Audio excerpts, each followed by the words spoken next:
We have a pent-up backlog of 4.2 million properties that are in some stage of the foreclosure process over the next few years. Now, what that means is that the foreclosure process is about to get very profitable again.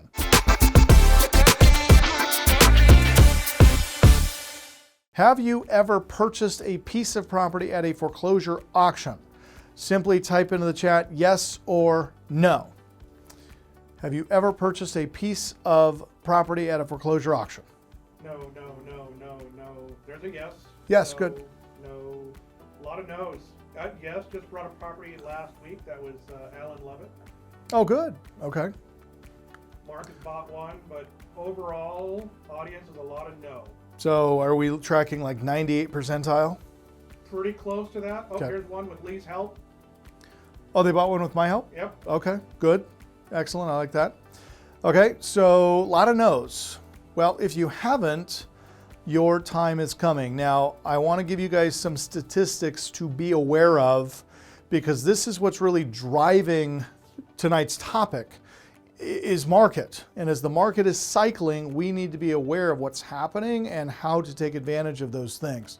Adams Foreclosure Market Report for Q3 of 2023 shows that there were a total of 124,539 U.S. properties with foreclosure filings. Default notices, scheduled auction, or bank repossessions up 28% from the previous quarter and 34% from a year ago.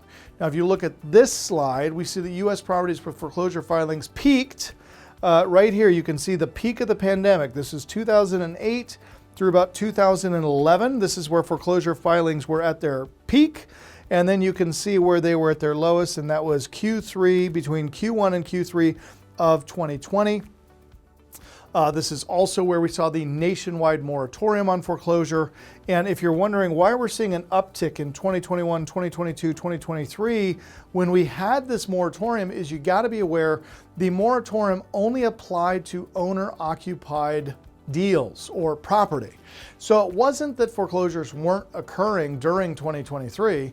It was simply that they were only occurring on non-owner occupied properties. So these would be commercial grade loans, these would be investor properties, investor loans. But if it was owner occupied, that is what the moratorium was dealing with, okay? Now, if we look at this next one here, the U.S. foreclosure starts, you can start to see that we had an uptick in 2021 and 2022, and it's been pretty flat through Q2 of 2023. However, you got to be aware of some things that are coming on the horizons, or on the horizon. Bank repossessions also saw an upward trajectory with 11,020 properties reclaimed through foreclosure in Q3. This is a 9% leap from the second quarter and a 5% increase year over year.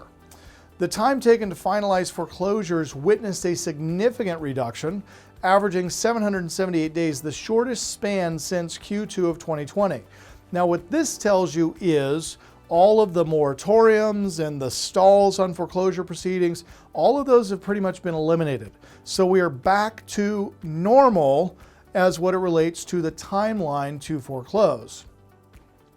Now, consider that in a normal market cycle, we average about 1.5 million foreclosures on an annual basis. Now, this is nationwide, about 1.5 million on an annual basis. However, over the last 3 years, or 36 months, again, 2020, 21, 2022, we've only seen 300,000 foreclosures total.